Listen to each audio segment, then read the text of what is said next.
retweet it.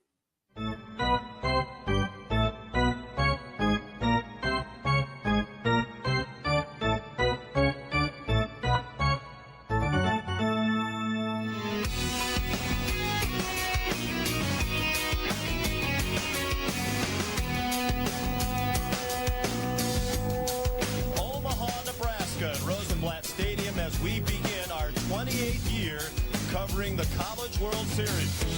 I don't want it to be the way they want it.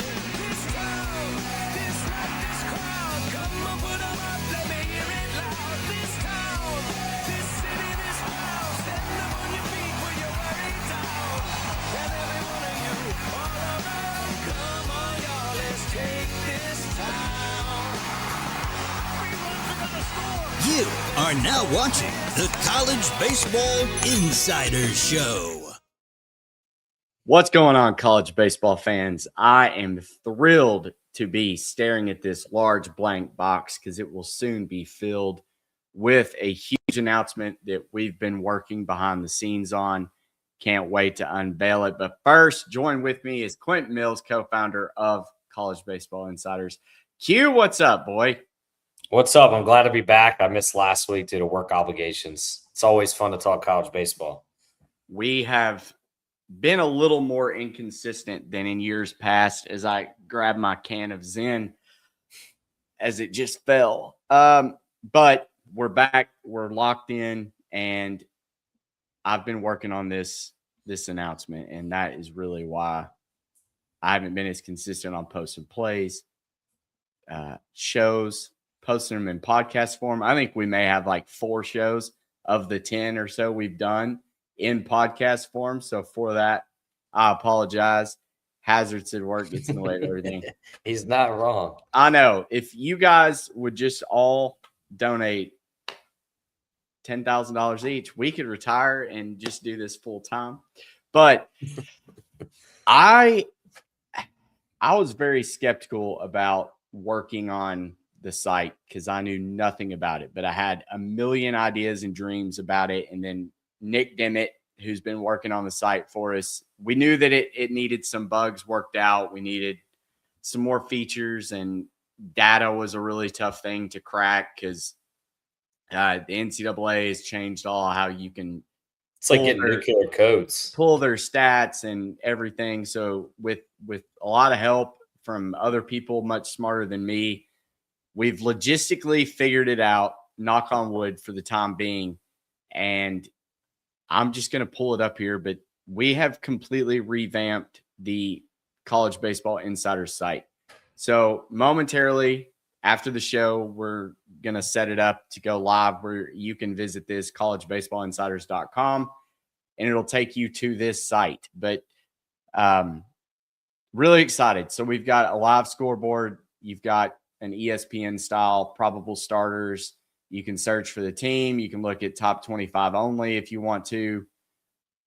Everything's on here. It's got our model projections, but this is what excites me is forever I wanted a side-by-side matchup preview showing the stats just like you would get on ESPN. This is the type of coverage that the sport deserves, and now we can bring that to you. So everything from batting average, you can compare OPSs, weighted runs created, expected weighted runs created, which is taking hitting metrics and amplifying them to the league average. So if a team has just gotten really unlucky, but they're hitting a lot of line drives, you could expect their weighted runs created to be higher moving forward. So a little bit more of a predictive stat, similar to how we have Sierra for pitchers, which you can see over here, Connor Fennell versus Dylan Volantis. It's in there for you. You compare starters, model probability odds to the actual sportsbook odds. What kind of ballpark it is? 5, nice. Yeah, the ballparks, if it plays more into a pitcher's park, money line, run line, everything. This is pulling. And then you can compare key players. And I even have last form, a scouting report where you can read. Now, this is all AI generated, so there's probably going to be some errors, but Just really cool, giving you like a brief synopsis about how these two teams compare on paper using a lot of their advanced metrics and everything like that. So really excited about that. And then if they're playing a series or a single game, you can select it here. If you know all the starting pitchers, it'll project Texas wins the series 2-1, whatever. So that is the one big thing that I'm glad to have. Statistics, we have our IPR back, which is the Insider's Power Ranking. UCLA right behind Georgia Tech. All of their stats, you can get pitching specific. Oregon State, no surprise, has the best pitching staff in the country. Hitting, no surprise, Georgia Tech has the top hitting staff in the country. Sky's blue, Matt. The sky is blue. You can also click on players, compare, all the hitters and pitchers. It does take a while to populate, and you can see over here there's 3,100 pitchers, 4,100 hitters that qualify with at least, I think, 50 plate appearances minimum. So that's really cool to me. And then you can go over to the Scouting Hub, all the scouting quadrant stuff that I'd been posting, play with that. Championship formula, all the teams that meet the championship formula currently and where they rank. Yes, Arkansas is still on there. I don't really know how. Texas, Auburn, intriguing, but they're 5-5 road records. We'll see if those change. And then the insiders, you can see our pretty faces here. Model projections. So this is really cool. I've been working on it for a while. Like I said, I wanted to back test everything. So the whole season, you can look. It's graded 3,538 games, and it's got a 71.1% chance of projecting the winner. Now, this is just straight up. So 3% or 86% for the 3 stars, 72, as you would probably assume it would cascade down. But this, really cool. 130 plays. It's gone back to 331. This is how I've been grading the models value plays. 69.2% winners, 50 units. That's insane. 90 and 40 on value picks. And before you say, yeah, it's probably just picking a lot of minus 400 money lines. No. We don't do that here. If you click on the Daily View, that's not our game. Go over to model value picks. It has 33 picks today. Let's look at the 3-star ones. Florida Gulf Coast plus 130. Campbell plus 1.5. I mean, as you can see, they're not minus 400s. That gets filtered into a parlay piece down here. Here are your heavy favorites. Here are the valuable underdogs on the money line. And these are some lanes. So grades that the model didn't absolutely love, but like right on that line. Yeah, they're going to be down there. Now, the units, you'll see not graded in units. None of these are, only these model value picks. So 26 of those picks here will be graded towards the units. Not a good day yesterday. Had one play, Tennessee. Thanks for showing up. The day before, minus 3.95. But you can go through and see. I mean, this day it went 14-3 up 14.48 units. And how that's calculated is a 3-star play is 2-unit play. 2-star is 1 unit, and 1-star is a half unit. So you can go on and look at all the previous days. Another cool feature, weekly contest. Not to copy off our boys at 11.7, we did the lineup. So the typical 9 games that we cover here on the show, we will just go through this and we'll make our picks. Q will pull up his site. I'll have mine. We'll put them in. As you can see, I've already made mine. You can share them on Twitter. But really cool. We can just go through and preview all of them. So that's what we'll do, starting with West Virginia, Cincinnati. Cincinnati favored in game 1, according to the model. West Virginia, though, it's been really good. I've been very impressed with the Mountaineers. I think they're going to take game 1, especially if Dawson Montesa is pitching. But you've got that guy Nathan Taylor on the other side. So let's just see when you put the pitchers in. Still favors Cincinnati. What are you doing in this one? Oh, man, I feel like West Virginia the last couple of weeks has been very Jekyll and Hyde. Cincy at home's tough, but West Virginia changed their lineup. Chance Cole's Sunday.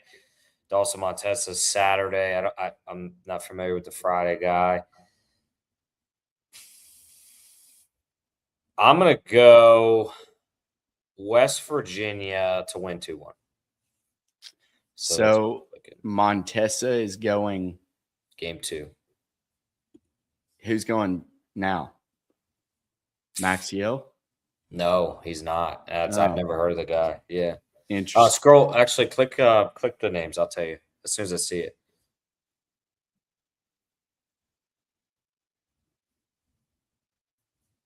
That would involve you clicking the away starters. Oh, I can see it on mine. You can't. Yeah. Nice. All right, let's just do this. It is Ian Korn. Ian Korn. Yeah. Also, on the team detail page, it's got the full schedule. It's got their win probability and their projected record to finish it out. The last 10 form, this is cool, using the runs allowed, runs gained. As you compare over the season, you can see kind of tracking who's getting hot, who's starting to compress runs, or who's scoring a lot of runs. Really excited about that. But let's go back into this. Ian Korn versus Ian Korn. Nathan Taylor. Yep. Well, this is going to be all Cincinnati, I feel like. Actually, not bad. 309 Sierra, 339 XFIP. Still ain't Cincinnati in game 1 with Taylor, especially at minus 120. There's not many teams that Taylor's going to be the dog. Let's just call it what it is. I'll stick with that. All right, your Florida Gators. This doesn't look pretty. Shane Sadeo going up against Aiden King. Almost 2 runs, Q. 2 runs. Sierras are pretty much identical. 308, 311. You look at their stats. Going in favor of A&M offensively, pitching staff, though, is Florida. Yeah, I mean, listen, what team has great line on Jeff's show that you need to repeat? I don't remember what I said. Oh, I mean, listen, if you think the Aggies will win, put your money on Florida. And if you're a Florida guy and you think Florida can pull this out, go ahead and put your mortgage on A&M, because that's how it's been playing out. And listen, you be calling the bank on Monday, paying off a loan. No, I mean, God, I'm going to sound so bad when they lose. They get swept or lose 2-1. But Florida, I mean, I think they're so Jekyll and Hyde. Like, they dropped last week. They get called out by their head coach again. The last time they did that, they go and they sweep Arkansas. Give me the Florida Gators to win the series 2-1. I think Aiden King shows out. Liam Peterson has pitched a lot better in that game 2 role. If they could just get the bullpen tightened up, then I think Florida has an absolute chance. Well, I picked A&M to win this one. I'm sure I'll be wrong, though. I should pick A&M. Florida's probably going to sweep them.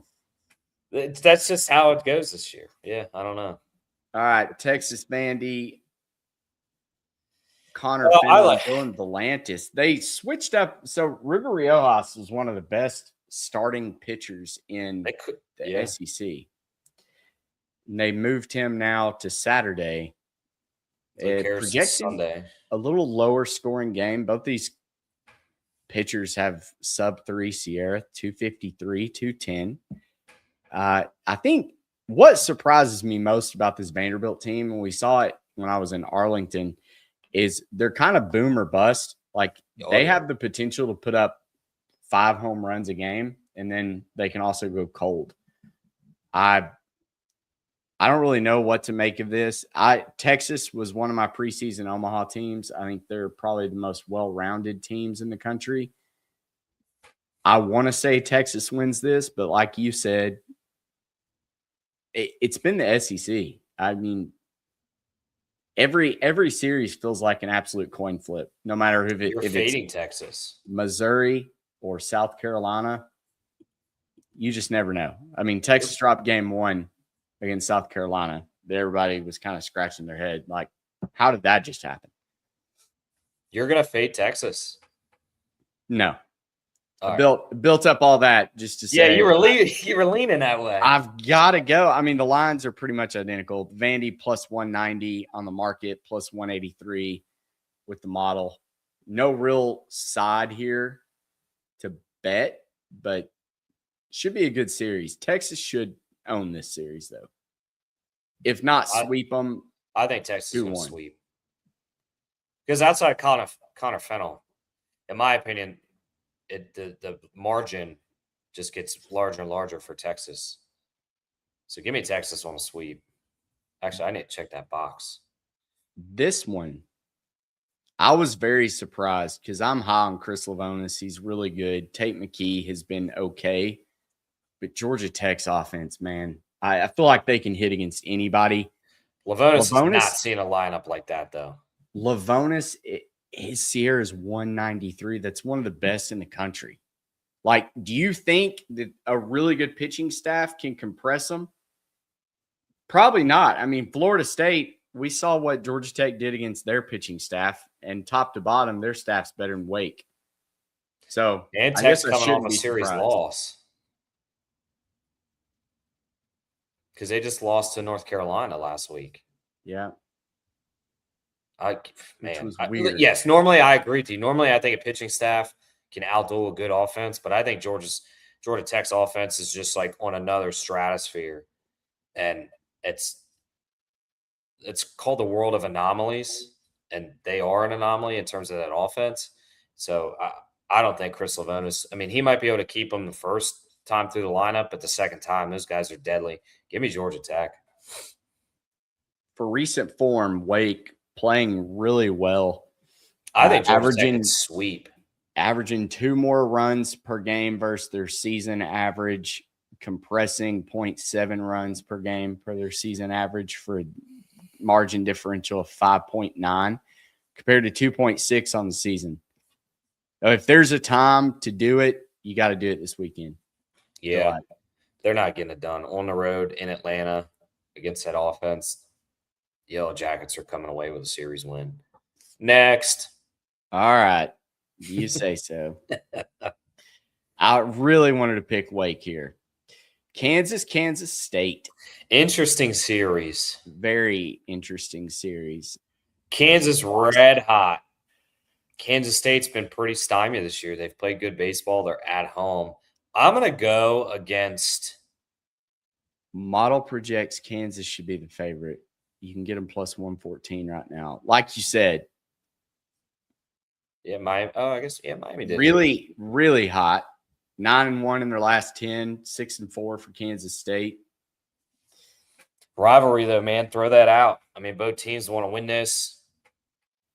I'm going to take the home team in a 2-1. I think it's going to come down to a rubber match, and it's going to be like a 13-11 type game on Sunday. Yeah. Give me the Wildcats. Give me the Wildcats. I took them 2-1. Very similar on paper. But Kansas playing for a Big 12 title. I think Kansas wins the series ultimately. I like opposites there. All right. Let's do it. Oklahoma, Auburn. We're probably going to be pretty synonymous on this. I called this right after I started getting hate leaving Arlington. I said Oklahoma was the most surprising, but I still didn't think they were an Omaha team as good as they performed. They always do this. They have a good pitching staff. They start off just rocking and rolling, looking great, throwing strikes, and then it just kind of implodes on them. They don't have any offensive power. LJ Mercurius getting the starting job now and moving Jake Marciano, another starter that was so good, moving him to game 2 now to have Andres Alvarez, who's been good. I mean, 290 or 294 xFIP, 240 Sierra, 222 Sierra for Mercurius. I feel like if Oklahoma's going to get a game, it's got to be game 1 because Cam Johnson hadn't been an arm that you feel like you can trust. Give me Auburn. Auburn 2-1. Auburn 2-1, the favorite here. Auburn sweeps, second favorite. I think I'm going Auburn sweep. Call it. I checked it. It's done. It is written. Southern Miss. I had to put one fun one in here. Southern Miss versus South Talk Alabama. about a grimy. But Southern Miss hasn't been as good as they were early in the season. No. You look, their average. I'm going to take them just because I think they're a better ball club. I think it's going to be an ugly series, but give me them 2-1.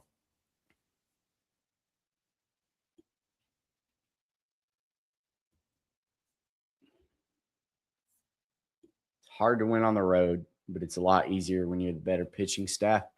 I agree with you. I think Southern Miss wins. They don't sweep, though. The big one, Ole Miss, Georgia. Ole Miss's metrics are off the charts. You see team pitching 267 Sierra, number 3 in the country. Weighted runs created 105, expected it's 107. So Georgia obviously has the advantage hitting, which really didn't matter in any of their other matchups. Arkansas is a decent pitching staff, and they put up 26 runs in game 3. So you throw that out. Really, I feel like it's game 1 or none. Interestingly enough, though, Dylan Vignew is going to start Sunday. It's TBA for Georgia's game 2. Joey Volchko going against Hunter Elliott tonight. Do you think Georgia has a chance to steal the game tonight? Because I feel like whoever wins tonight wins the series. And I think Ole Miss wins tonight. I do too. I think Ole Miss, especially being at home, their bats are really coming alive. They were kind of dead in the Florida series, and then they've been nothing but nothing short of hot. I like Ole Miss at home. I think that it's going to be a sold-out crowd, two massive SEC teams. Give me the Rebels here, 2-1. Would you bet them? Model has it the exact line. If I'm going to bet on them, I think I would take Ole Miss. Yeah. What was it? 125? Yeah. Model has a 125. DraftKings has it 125. You could probably say it's minus 115 each way, but sure. If it's 10 cents, it's reputable. All right. Last but not least, Baylor and Arizona State. I was shocked to see this one. I know Cole Carlone has been really good. I don't know who Baylor is throwing. It probably doesn't matter, but I did not see. I saw Carlone's thrown for Carlone. Carlone's got a 171 Sierra. He's just one nasty. Of the best in the country, and we know their offense is good. I think Arizona sweeps, or Arizona State sweeps. I do too. Sorry, we had a potential snafu here. One of the people who was hooking us up was Revitalite. They didn't drop the package off FedEx. You got to sign for it. Oh, man. Sorry. It's show related. Those guys are awesome. That wraps up the matchup preview portion. If we have any other questions on the site or anything else, I've got my plays locked. I'm getting ready to lock mine. Sweep. I have 2 sweeps. And you'll be able to go over to the Insiders Clubhouse, join. We're running a promotion the rest of the season, $39. If you have already joined on Dub Club and want to come over, reach out to us. We're going to give you a coupon code, and you'll get the remainder of the season based on what you have subscribed for there. But really excited about this. It made it a lot simpler for us to put in our bets and be able to post plays on the fly, which is really hard because the lines move really quickly. And a lot of times we'll post something and then, 15 minutes later, once you all see it, it's dead. That line has gone from 115 to 140. But yeah, we just select the game and put the bet in, roll on. I love it. But pretty much wraps it up. I know you got a hard out at 3. Oklahoma State up 3-1. Currently, St. John Xavier tied. Alabama started. 2-0. Yeah, a little day baseball on a Friday afternoon. Yeah, LSU, Mississippi State, 4 o'clock. Little happy hour, first pitch. And you think LSU's just dead in the water? Dead in the water. This is a funeral. Hey. Yeah, probably gonna eat my words. It's the because that's how the season's gone. No, I agree. I mean, Thomas Valencius has been one of the best pitchers in the country. Yeah. Mississippi State's got to get it rolling. They've dropped the last few series, so they've really got to set the tone for the back half of the season. They have the guys to do it. Championship formula once again. Get those futures plays in. Look at that. Look at that team number 5. Southern Miss. They're just hanging around. They're playing ugly baseball, but they're hanging around. Hanging around. That early season scheduling a lot of tough opponents really benefited them. Get that schedule up. Yeah. All right. Well, That's we're going to leave you with a quick message from our partner, Home Field Apparel. Go check it out. They just dropped all their new Diamond Classics. They're absolutely awesome. I've got a Southern Cal one coming my way. I've got the Arkansas one. There's a pretty sick Georgia Bulldogs one. And Georgia Tech is awesome too with their patch from the College World Series. So check this word out, and then we'll be right back. Before we get back to the action, we've got to tell you about the best gear in college sports. The place to go is Home Field Apparel. Check out the Diamond Classics collection. High-quality throwback jerseys for your favorite team. From the Arkansas Razorbacks to the Vanderbilt Commodores, Home Field has you covered. Home Field's the only apparel partner of College Baseball Central. Gear up for game day by visiting homefieldapparel.com. So here are those that I talked about real quick. Trojans, that one's I've got coming. UCLA's is pretty sick too, and I love Oregon State. Texas with the old English even font. the Carolina, that cursive, it's beautiful. Yeah. A lot of re-ups too, a lot of restocks. Yeah, nothing's out of stock right now, so go ahead and get your order in. But they've got a ton of them. I love it. Looks sweet. But all right, thank you guys for tuning in. We will tweet out once the website is live. You all go sign up. It's free to sign up. You can compete in a weekly contest. The weekly winner will get a $25 Home Field gift card. Again, free to enter. If you want to sign up, though, for the paid subscription, we would greatly appreciate it as it helps pay some bills. Continue bringing you the best coverage we can from inside the diamond. For Q, Millie, and myself, thank you for tuning in. We will see you next week.